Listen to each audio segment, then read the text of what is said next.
பயப்படாதே என்று தேவதூதன் யாரிடமெல்லாம் சொன்னான். மூன்றாவது தேவதூதன் பயப்படாதே என்று சொன்னது தானியேலிடம். தானியேல் 3 வாரம் முழுவதும் துக்கித்துக் கொண்டிருந்து அந்த 3 வாரங்கள் நிறைவேறு மட்டும் ருசிகரமான அப்பத்தை அவன் புசிக்கவும் இல்லை, இறைச்சியும் திராட்சைரசமும் அவன் வாய்க்குள் போகவும் இல்லை, அவன் பரிமளதைலம் பூசிக்கொள்ளவும் இல்லை.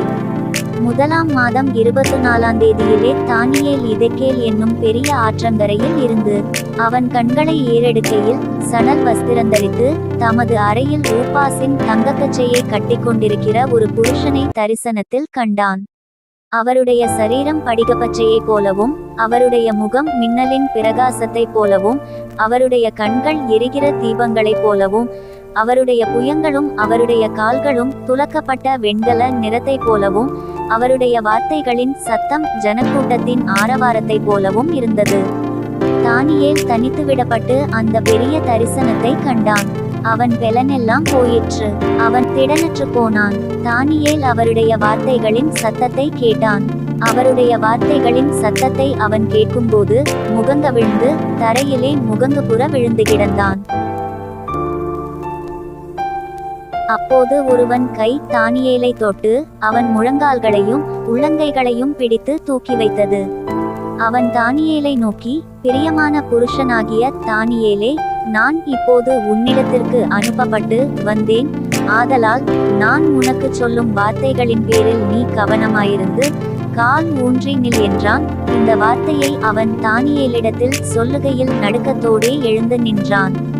அப்பொழுது அவன் தானியேலை நோக்கி, தானியேலே, பயப்படாதே. நீ அறிவை அடைகிறதற்கும் உன்னை உன்னுடைய தேவனுக்கு முன்பாக சிறுமைப்படுத்துகிறதற்கும் உன் மனதை செலுத்தின முதல் நாள் துவக்கி உன் வார்த்தைகள் கேட்கப்பட்டது. உன் வார்த்தைகளின் நிமித்தம் நான் வந்தேன். இப்போதும் கடைசி நாட்களில் உன் ஜனங்களுக்கு சம்பவிப்பதை உனக்கு தெரிய பண்ணும்படிக்கு வந்தேன்.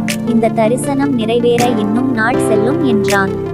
அவன் இந்த வார்த்தைகளை தானியேலோடே சொல்லுகையில் அவன் தலைகவிழ்ந்து தரையை நோக்கி பேச்சற்று போனான். அப்பொழுது மனுபுத்திரரின் சாயலாகிய ஒருவன் தானியேல் உதடுகளை தொட்டான். உடனே அவன் தன் வாயை திறந்து பேசி தனக்கு எதிரே நின்றவனை நோக்கி, என் ஆண்டவனே, தரிசனத்தினால் என் மூட்டுகள் புரண்டன, பெலனற்று போனேன். ஆகையால் என் ஆண்டவனுடைய அடியேன் என் ஆண்டவனோடே பேசக்கூடுவதெப்படி? இனி என்னில் பெலனில்லை, என்னில் மூச்சுமில்லை என்றான். அப்பொழுது மனுஷ ரூபமான ஒருவன் திரும்ப தானியேலை தொட்டு அவனை திடப்படுத்தி, பிரியமான புருஷனே, பயப்படாதே, உனக்கு சமாதானமுண்டாவதாக, திடங்கொள் திடங்கொள் என்றான். அப்போது தானியேல் திடங்கொண்டு அவனை நோக்கி, என் ஆண்டவன் பேசுவாராக, என்னை திடப்படுத்தினீரே என்றான்.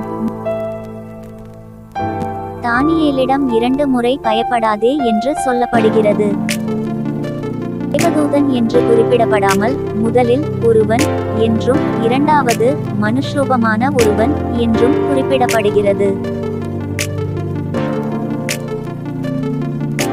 இப்படியாக தானியேலுக்கு ரகசியங்கள் வெளிப்படுத்தப்பட்டது.